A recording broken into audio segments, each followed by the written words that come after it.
అత్యుత్తమర్యాంకులే లక్ష్యంగా నారాయణ.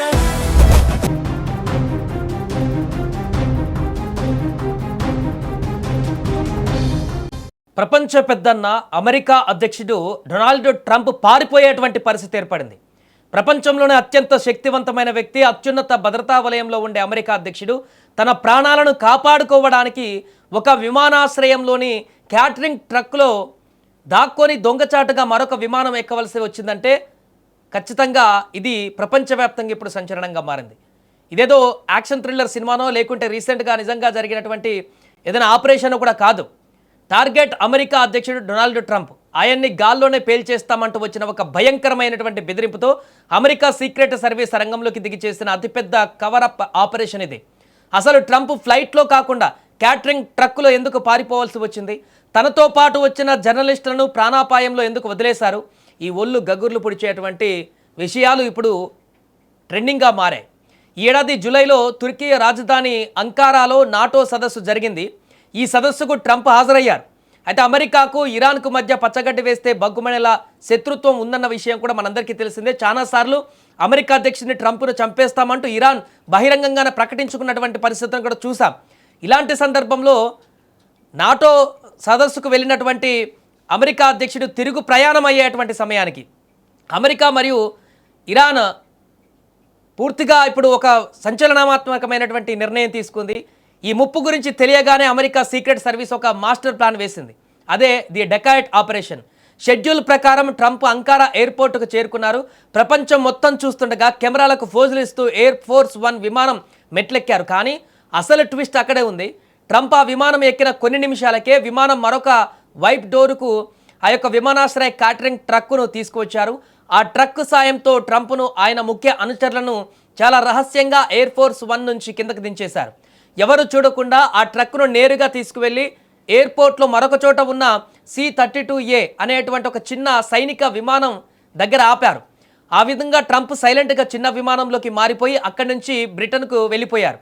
సో అక్కడే అమెరికా ప్రభుత్వం చేస్తున్నటువంటి ఒక పని ఇప్పుడు పెను దుమారాన్ని రేపుతుంది. ట్రంప్ మరొక విమానంలో ఎస్కేప్ అయినటువంటి విషయం డెకాయిగా మారినటువంటి ఎయిర్ ఫోర్స్ 1లో ఉన్న వైట్ హౌస్ సిబ్బందికి, జర్నలిస్టులకు ఏమాత్రం కూడా తెలియదు. వారింకా ట్రంప్ తమతోనే ఉన్నారని కూడా అనుకున్నారు. పైగా విమానం కిటికీల అద్దాలు పూర్తిగా దించేయాలని అధికారులు వాళ్ళకు చెప్పారు. అంటే ఇరాన్ మిసైల్ దాడిని ఒకవేళ ఆ విమానం గురైతే దాడికి ట్రంప్ ప్రాణాలతో ఉంటారు, కానీ ఆ జర్నలిస్టు సిబ్బంది మాత్రం బలైపోతారు. శత్రువులను బురిడి కొట్టించడానికి అమెరికా ఏకంగా తమ జర్నలిస్టులను ఎరగా వాడుకోవడం పైన ఇప్పుడు తీవ్ర విమర్శలు వస్తున్నాయి.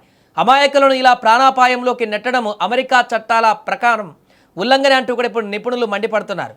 ఏదేమైనా కూడా ఈ వార్తను తాజాగా వాషింగ్టన్ పోస్ట్ బయటపెట్టడం, క్యాటరింగ్ ట్రక్ వీడియో కూడా లీక్ అవ్వడంతో డొనాల్డ్ ట్రంప్ స్వయంగా దీనిపైన స్పందించారు.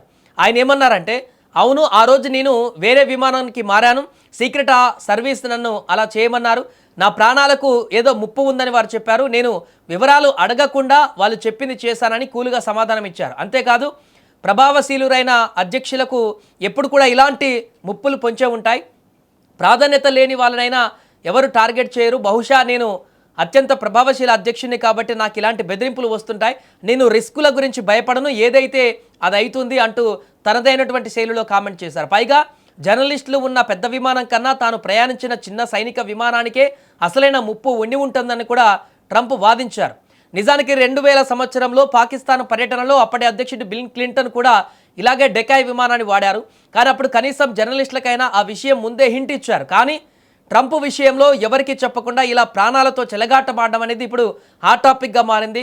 అదే కాకుండా ఇరాన్ దాడి చేస్తుందనేటువంటి భయంతో అమెరికా అధ్యక్షుడే ఇప్పుడు సీక్రెట్గా క్యాటరింగ్ ట్రక్కులో వెళ్ళి పారిపోయి ఇంకొక విమానంలోకి ఎక్కారు అనేటువంటి విషయం కూడా సంచలనాత్మకంగా మారింది. ఇప్పుడు ప్రపంచ దేశాలన్నీ కూడా ఈ వార్తపైన ఆసక్తిగా చూస్తున్నటువంటి పరిస్థితి. ఇరాన్ కూడా గతంలో చాలాసార్లు చెప్పింది, ఖచ్చితంగా మేము అమెరికా అధ్యక్షుడిని ట్రంప్ను వదిలిపెట్టము, ఖచ్చితంగా ఖమేనీని చంపినటువంటి దానికి ప్రతీకారం తీర్చుకుంటామంటూ పదే పదే చెప్పినటువంటి నేపథ్యంలో ఇప్పుడు ఇరాన్కు ట్రంప్ భయపడుతున్నారనేటువంటి సంకేతాలు దీని ద్వారా స్పష్టంగా వారికి కనిపించినట్టుగా మారిపోయాయి. ఏదేమైనా ట్రంప్ పారిపోయి ఇంకో విమానం ఎక్కడం ఒక ఎత్తు అయితే ఇప్పుడు ఎవరికీ చెప్పకుండా అతను ప్రయాణించేటువంటి విమానంలో వైట్ హౌస్ సిబ్బంది కొంతమంది జర్నలిస్టులను కూడా అందులోనే ఉంచి, అంటే వారు చనిపోయినా పర్వాలేదు, ఆ విమానం ఏమైనా పర్వాలేదు, నేను సేఫ్ అయితే చాలా అనుకునేట ఒక ఇండికేషన్ ఇప్పుడు బయటకు వచ్చేలాగా తన ఈ డెకాయ్ ఆపరేషన్ కొనసాగింది. కాబట్టి దీనిపైన కూడా ఇప్పుడు తీవ్ర విమర్శలు వస్తున్నాయి. అందులో ప్రయాణించినటువంటి జర్నలిస్టులు కానీ మిగతా సిబ్బంది కూడా ఇప్పుడు తీవ్ర ఆందోళనకు గురవుతూ అప్పుడు జరిగినటువంటి ఆ పరిణామం ఇప్పుడు బయటికి రావడంతో ఏమైనా అయి ఉంటే మా ప్రాణాల పరిస్థితి ఏంటి, మమ్మల్ని అలా రిస్క్లో పడేసి, అంటే ముందే మీకు ఇన్ఫర్మేషన్ వచ్చినా కూడా, ఇది ప్రమాదంలో ఉందని ఇన్ఫర్మేషన్ మీకు వచ్చినా కూడా మా ప్రాణాలు పోయినా పర్వాలేదు, మీరు మాత్రం సేఫ్గా ఉండడానికి పక్క విమానంలోకి వెళ్ళారా అనేటువంటి ఒక ప్రశ్నలు అయితే ఇప్పుడు వాళ్ళ నుంచి కూడా వచ్చే అవకాశం కనిపిస్తుంది.